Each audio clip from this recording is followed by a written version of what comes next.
이사님께 말씀드리겠습니다. NCS 컨설팅에 있어서 진행 절차나 방법 또 우리 이렇게 팀을 구성해서 운영기관이나 공단 이렇게 좀 구성되어 있는데 그런 구성에 대해서는 전반적으로 어떻게 생각하시는가요? 만족합니다. 이보다 더한 어벤져스는 없을 것 같은데요. 저희가 못 따라가서 좀 부족한 부분이 많습니다. 예, 뭐 저희는 나름 또 이제 이게 가장 효과적인 방법이라고 해서 구성했는데 조금 이제 기업의 협조를 구한다 그러면은 우리 이사님뿐만 아니라 좀 관련 직원들이 좀 많이 여기에 참여해서 정보도 공유하고 또 그런 기회를 가졌으면 더 좋겠다 생각이 되어집니다. 또 하나 질문 드려보겠습니다. 운영기관에서 제공되는 정보라고 이제 되어 있는데 사실은 뭐 저희하고 컨택 지점이 그렇게 많지 않기 때문에 좀 어려움이 있을 수 있긴 한데 지금 이렇게 방문해서 이렇게 모니터링 해드리는 부분들 또 정보 제공하는 부분들 이런 구성해서 하는 부분들에 대해서는 전반적으로 뭐 만족하시고 계시는 거죠? 예, 만족하고 있습니다. 예, 그렇게 하시고 그다음에 뭐 향후에도 저희가 진행 상황에서 애로사항이 있으시면은 이제 제가 명함을 드릴 건데 명함에서 연락을 주시면은 언제든지 기업의 입장에서 컨설팅이 원활하게 진행될 수 있도록 도움을 드리도록 그렇게 하겠습니다. 9번째 질문 드리겠습니다. 디알탁에서는 사실은 이 NCS 컨설팅을 통해서 우선적으로 좀 해결하고 싶은 부분들 또 기대하는 부분이 있다고 그러면 어떤 부분이 있을까요? 예를 들어서 뭐 사업주 훈련이든 뭐 일학습 병행이든 뭐 여러 가지 또 사업이 있을 건데 어떠신가요? 예, 사업주 훈련은 작년도에 1차, 2차 두 번을 시행하면서 어느 정도 훈련을 했었고요. 예. 일학습 병행제는 재작년도에 19년도에 1차 수행을 한번 했었습니다. 그리고 올해도 시간이 되면은 시행을 하고 싶은데 비대면 이 코로나 때문에 그런 교육들이 활성화가 지금 안 돼 있는 부분이 있는 것 같습니다. 계획은 하고 있는데 어떤 쪽으로 이 직무교육 NCS 사업하고 같이 발맞출 수 있을까 하고 협의는 지금 하고 있습니다. 사실 이제 기업에서 사실 사업주 훈련이나 일학습 병행에 참여한다는 것이 상당한 관심과 노력이 없고는 쉽지 않거든요. 특히 경영진에서 어떤 판단을 하셔야 될 부분들인데 나름 일학습 병행이나 사업주 훈련의 좋은 그 목적을 일단 기업에서 얻어갈 수 있도록 그런 준비들도 하신 것만큼 얻어갈 수 있는 것 같아요. 그래서 물론 제도 속에서 조금은 이제 불편한 점이 있을지라도 그 제도를 잘 활용하신다 그러면은 충분히 기업에게 도움되는 제도가 아닌가 이렇게 생각되어지고요. 지금 이제 잠시 중지되어 있는 일학습 병행 같은 경우도 신규 직원을 좀 채용하셔가지고 다시 좀 스타트를 했으면 좋겠습니다. 그런 내용에 관련해서 뭐 컨설팅이나 또 추가적인 안내를 받으실 뭐 희망이 있으신 거죠? 예, 있습니다. 직군별 어떤 재직자 훈련을 이렇게 좀 시행을 하고 싶은 생각은 있습니다. 예. 우선 뭐 올해 안에 혹시 그 뭐 블라인드 채용을 통해서 뽑고자 하는 신규 직원들 아니면 뭐 어떤 경력 직원들이 있으신지 아니면은 뭐 재직자 향상 훈련을 좀 시켜야 될 그런 그 계획이 있으신지 말씀해 주시렵니까? 예, 블라인드 채용이란 말은 실제 온라인상에서나 들어봤던 내용인데 이번에 교육을 통해서 온라인 블라인드 채용이라는 그 용어를 좀 더 깊숙하게 알게 됐습니다. 그래서 정말 필요한 부분이긴 한데 아직까지 저희한테는 이건 적용하기는 무리한 수준이고 한다는 생각이 들고요. 현재 이제 저희가 지금 인원들이 계속 뽑고 있기 때문에 재직자 향상 훈련만큼은 시행을 하고 싶습니다. 그리고 좀 알아보고 있는 부분도 있고. 어떠세요? 지금 연말까지 생각해 봤을 때 우리가 이제 채용 부분에 있어서 대충 어느 정도 뽑으실 계획은 있으신지? 계획이니까요. 뭐 네, 계획은 있습니다. 지금 현재도 좀 부족하고 있고요. 이걸 도입해서 교육하면서 제가 활용해서 사실상 최근에 구매 쪽에 인원을 한 명을 채용을 했습니다. 예. 채용했고요. 예. 향후에 채용 계획은? 향후 채용 계획도 2명 더 있습니다. 2명 정도요. 현장 쪽 하고 현장 직군으로요. 예, 품질 쪽하고. 품질 쪽하고. 예. 그러시고 재직자 훈련 같은 경우는 뭐 의무 교육도 물론 해야 되지만은 또 직무 향상을 위해서 또 필요한 그 직무 역량 향상을 위한 교육이 있지 않겠습니까? 그런 부분도 조금 연말까지 조금 계획하신 것이 있다고 그러면 어떤 게 있으실까요? 분야별로 체계화된 어떤 그 직무에 꼭 필요한 기술이다 하게 되면은 어떤 오토캐드랄지 그 업무를 수행하기 위해서 반드시 좀 필요한 이런 부분이 저희 같은 경우는 위탁 훈련이나 이쪽으로 보내게 되는데 맨투맨으로 하기는 좀 부담이 가는 거고 이쪽 품질이면 품질, 생산이면 생산 이렇게 분야에 맞게끔 이 재직자 훈련이 해줄 수 있는 그런 부분을 찾고 있습니다. 그러면은 재직자 향상 훈련 같은 경우는 올해 뭐 연말까지 생각해 보면은 한 5-6명 정도는 충분히 가능하시던가요? 아까도 이제 이사님 잠깐 말씀 주셨던 것처럼 블라인드 채용 자체가 사실은 기존에 했던 방식과 유사하긴 한데 좀 특징이 있다 그러면은 차별 없이 뽑다는 이야기거든요. 이 일을 잘하면 되는 것이지 그게 여성이든 남성이든 키가 크든 키가 작든 그건 관계없다는 이야기거든요. 결국은 우리 기업에 맞는 인재상에 부합하는 좋은 인재를 뽑다는 부분이고요. 또 좋은 인재를 뽑게 되면은 또 장기 건설이 당연히 될 수 있는 부분이기 때문에 조금 그걸 도입한다는 것이 이제 뭐 용기가 필요하긴 한데 경영진과 잘 협의를 하셔가지고 2차제에 블라인드 채용으로 한번 직원 채용해 보시면은 틀림없이 성과가 있을 걸로 기대가 됩니다. 이걸 하면서도 잠깐 지금 저는 접하기만 했는데도 한 사람을 뽑을 때 이 면접하는 그 질문이 저부터도 틀려지더라고요. 그 전에는 이걸 어떤 질문을 해야 될까 했었는데 이제는 직무에 대해서 어떻게 질문을 해야 되겠다 이게 조금씩 보이더라고요. 예. 그래서 이번에 그렇게 한번 도입을 해봤었습니다. 예. 어쨌든 이제 저도 이제 블라인드 채용 제가 이제 강사이기도 하고 면접관이기도 합니다만은 기존의 방식과 다르게 어쨌든 직무 요소를 중심으로 뽑기 때문에 차별적인 요소가 없이 좋은 인재를 뽑을 수 있는 제도가 아닌가 생각되게 됩니다. 초기에 도입할 때가 좀 힘들어서 그러지 그것만 되어지면은 좋은 인재 분들은 좋지 않겠는가 생각되게 됩니다. 우리 박상길 대표님 컨설팅 하고 계시는데 특별히 우리 정부 사업, 우리 공단에서 시행하고 있는 여러 가지 사업들이 많이 있지 않습니까? 그런 부분에 대해서 좀 기업에게 좀 많이 소개가 됐으면 하는 그런 바람이 있어요. 어떤 계획을 하고 계시나요? 지금까지 이제 우리 회사는 사람이 몇 명이 필요하냐 이거 위주로 해서 채용을 했었어요. 그런데 더 정확하게 우리가 이제 사람을 뽑으려고 그러면 어떤 역량을 가진 사람들이냐를 먼저 보고서 이제 뽑아야 되겠죠. 그래서 직무별로 어떤 역량이 필요한가는 이번 컨설팅을 통해서 이제 어느 정도 정의가 이제 내려질 거예요.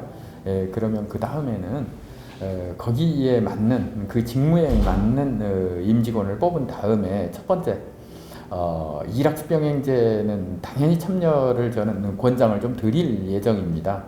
그 직무에 맞게요. 그 다음에 재직자분들도 집합교육을 계속해서 하기에는 기업의 어떤 여건상 그렇게 쉽지가 않습니다. 그래서 지금 하고 있는 맞춤형 현장 훈련 그렇게 해서 재직자들이 지금 현장에서 직접 일을 하고 계시는데 거기에 전문가들을 투입을 해서 역량을 끌어올릴 수 있는 그런 맞춤형 현장 훈련 그 다음에 그 두 가지가 이제 개인적인 역량을 올린다고 그러면 학습적 훈련이라든지 학습적 활동이라든지 이런 것들을 통해서 조직 역량을 또 좀 끌어올릴 필요가 있어요. 그래서 학습적 활동 그러고 이제 나아가서는 여기서 이제 우리가 베스트 HRD 인증도 좀 추진을 해보고요. 이런 쪽으로 순차적으로 좀 권장을 좀 드릴 예정입니다. 예. 우리 이사님 뭐 잘 들으셨겠지만은 우리가 정부 사업에 참여하는 그런 부분에 있어서 좀 낮은 단계에서부터 좀 고급 단계로 올라가는 어떤 순서들이 있거든요. 그래서 지금 이 과제들을 잘 수행하시게 되면은 틀림없이 아까도 모두에 말씀드린 것처럼 글로벌 기업을 성장할 수 있는 좋은 기회가 되지 않겠는가 생각됩니다. 향후 진행되는 이제 컨설팅 내용은 우리 박 대표님 어떻게 진행하고 계실 계획입니까? 지금까지 이제 기업 진단을 끝냈고요. 이제 조직도 구성이 됐고 직무기술서가 지금 작성이 되는 단계고요. 그걸 기반으로 해가지고 이제 역량 모델링을 할 거예요. 그래서 그 모델링된 그 역량 기반을 토대로 해가지고 제도 설계를 이제 진행을 할 예정입니다. 여기서 말하는 제도는 채용 제도, 배치, 이동, 승진, 교육 훈련 프로세스 이런 것들이 이제 아마 한 9월 중순 정도까지 진행이 돼야 될 것 같습니다. 뭐 제 욕심이다만은 조금 그런 과정 속에 직무급에 대한 부분들도 한번 넌지시 한번 팁을 한번 주시는 것도 좋을 것 같아요. 결국은 기업이 글로 가야 되는 부분이기 때문에요. 예. 또 하나 질문 더 드리겠습니다. 기업으로부터 어떤 추가적인 협조 요청사항, 뭐 지금도 잘 도와주고 계시는데 조금 더 좀 협조가 좀 됐으면 하는 그런 부분이 있다면 어떤 부분이 있으실까요? 한마디로 말씀드리면 더도 말고 덜도 말고 지금처럼만 협조를 해주시면 잘 될 것 같고요. 예. 문제는 이제 아까도 말씀하셨다시피 컨설팅으로서 이제 끝나는 것이 아니라 이제 사후에 이것을 어떻게 이용을 할 것이냐가 저희들하고 이제 저희들도 어차피 AS를 잘 해드릴 거예요. 그러니까 쭉 연계를 해서 진짜로 이 컨설팅의 성과가 나올 수 있도록 그렇게 중장기적으로 좀 계획을 세워서 이렇게 참여를 하시면 훨씬 더 좋은 성과가 나오지 않을까 싶습니다. 예, 좋은 말씀 감사합니다. 뭐 조금 더 욕심을 내본다고 그러면은 우리 이사님뿐만 아니라 전사적으로 조금 관심 가질 수 있도록 뭐 홈페이지나 게시판이나 이런 컨설팅 일정에 대해서 좀 공지도 하시고 거기에 또 자료도 좀 제공하셔가지고 어쨌든 전 직원들이 이 컨설팅에 대한 이해도가 높아지면서 전사적으로 써야 될 부분인 것 같아요. 결국은 컨설팅 참여하신 분들은 많은 이해가 되는데 그렇지 않으신 분들은 이해도가 떨어질 수 있거든요. 결국은 아는 것만큼 쓴다고 모르면 못 쓰는 거거든요. 그리고 이제 조직의 협조를 구하기가 쉽지 않거든요. 그런 부분에 있어서 좀 적극적으로 전사적인 좀 홍보 노력도 좀 필요한 부분이 아닌가 생각이 듭니다. 고맙습니다. 컨설팅에 관련해서 추가적인 질문 좀 드리겠습니다. 우리 이사님 혹시 컨설팅에 대한 뭐 지금까지 뭐 진행 중이긴 한데 지금까지 봤을 때게 또 앞으로 진행될 걸로 봤을 때게 어느 정도 만족하고 계시나요? 예, 만족하고 있습니다. 그리고 경영진에서도 기대치가 상당히 높게 평가를 하고 있습니다. 관심을 가지고 질문도 많이 해주시고 있고요. 예, 저도 이제 모니터링 다녀보면은 경영진이 직접 이 회의 장소에 오셔가지고 말씀 주시는 것도 사실은 드문 경우고요. 또 이사님처럼 이렇게 적극적으로 하시는 것도 그렇게 많지는 않습니다. 근데 나름 기대가 되고요. 결국은 이제 매우 만족하시다는 의미가 되겠네요. 네, 만족합니다. 예, 감사합니다. 다른 그 정부 사업에 참여하신 경험이 있으실 건데 그런 타부처 사업하고 저희 고용노동부나 우리 공단에서 하는 사업하고 비교해 봤을 때게 제공되는 서비스에 대한 품질 이런 만족도는 어떠세요? 만족합니다. 어떤 공단 쪽이 됐든 이런 이제 정부 기관이 됐든 이런 분들이 와가지고 저희한테 도움을 주고자 노력하는 부분은 정말 성심성의를 다해서 많은 정보를 주시면서 요청을 많이 드리고 있고 또 너무 서비스가 좋다고 말씀드릴 수 있습니다. 예, 결국은 이제 아까도 모두에 말씀드린 것처럼 이 컨설팅으로 끝나는 게 아니고 컨설팅 이후에 변화되어 있는 기업을 저희가 모습을 기대하는 거거든요. 결국은 이곳이 이제 글로벌 기업으로 성장할 수 있어야 되고 양질의 일자리가 만들어질 부분들이기 때문에 그런 부분에 있어서 어떤 이 사업에 대한 좀 적극적인 참여가 필요하지 않을까 이렇게 생각이 되어집니다. 컨설팅 기간 중에 이제 우리가 현장의 전문가랄지 또 이사님을 비롯해서 여러 가지 이제 또 면담이 필요하고 또 설문 같은 게 하는 경우가 필요할 건데 그럴 때마다 어떻게 뭐 시간을 확보하고 계십니까? 업무 시간 할애하는 것은 그렇게 어렵지 않습니다. 그리고 저희가 매주 미팅을 가지고 있기 때문에 그때 활용해서 하면은 그렇게 어렵지는 않고 있습니다. 예. 뭐 이사님 뭐 그렇게 쉽게 말씀하셔도 사실은 어려움이 많을 겁니다. 왜냐하면 중소기업이 정말 어렵거든요. 시간 내기가. 그리고 특히 이사님 같은 경우는 또 기업의 핵심 인재이기 때문에 이렇게 핵심 인재가 이렇게 시간을 빼서 이렇게 와서 참여한다는 건 쉽지는 않거든요. 그만큼 이제 기업의 관심도나 이사님의 좀 적극적인 태도가 아닌가 생각되어지고요. 또 그런 것만큼 다른 기업보다도 훨씬 더 좋은 컨설팅 사례가 만들어지지 않겠는가 저는 기대를 그렇게 해봅니다. 컨설팅 목적은 아시는 것처럼 지금 수준의 어떤 그 디알텍이 아니라 이제 글로벌 기업으로 성장할 수 있는 그런 하나의 모멘텀을 만들어 보기 위해서 우리가 시작한 프로그램이 되겠거든요. 그래서 결국은 여기에서 양질의 일자리, 좋은 일자리가 많이 만들어져 가지고 우리 청년들이 공무원이나 대기업에만 바라보고 있는 게 아니라 이런 중소 중견경에 와서 자기 꿈을 실현하고 또 같이 글로벌 기업을 성장할 수 있는 그런 기회를 만들려고 하는 부분이 되거든요. 이제 그런 측면으로 봤을 때게 우리 아까도 이제 CEO 되신 분이 오셔서 이제 말씀을 주셨습니다만은 회사 차원에서 또 CEO 측면에서 어느 정도 어떻게 관심을 갖고 계시는지 잠깐 좀 말씀해 주시렵니까? 네, 저희는 주간 단위로 업무 공유 미팅을 하고 있습니다. 그래서 그때 이런 업무 간에 부서 간에 협조할 사항 아니면 공유할 사항 이런 내용들을 전부 오픈하고 일주일간 했던 외부적으로 진행했던 이런 주로 하는 업무를 진행하고 있습니다. 거기에서 컨설팅 일정표를 공유하고 있고요. 이번 주에는 뭐 어떤 걸 하고 진행한다 이런 내용으로 업무를 하고 있습니다. 이사님이 이제 적극적으로 참여하시는데 사실은 이제 중소기업이 이제 그 생산 일정이랄지 여러 가지 바쁜 일정 때문에 또 인력난 때문에도 그렇고 컨설팅 할 때는 정말 적극적으로 하려고 할 것처럼 느껴지는데 막상 컨설팅이 끝나고 나면은 조금 그런 의욕들이 많이 이제 없어지는 경우로 볼 수 있거든요. 결국은 저희가 이 컨설팅이 성공할 것인가 안 할 것인가는 기업의 관심도 있고 기업의 참여도인 것 같아요. 그런 측면을 봤을 때에 이 컨설팅이 진행된 이후에도 지속적으로 이런 컨설팅의 그 역할들이 있어야 할 부분들인데 그렇다고 그러면 디알텍 입장에서는 어떻게 준비하고 계시는지. 네, 저희가 제일 하고 싶어 했던 부분들이 직무에 대한 직무 분석 부분입니다. 직무 재설계랄지 중복 업무, 또한 효율적인 업무 분장 이런 부분들이 반드시 필요한 부분이기도 하고요.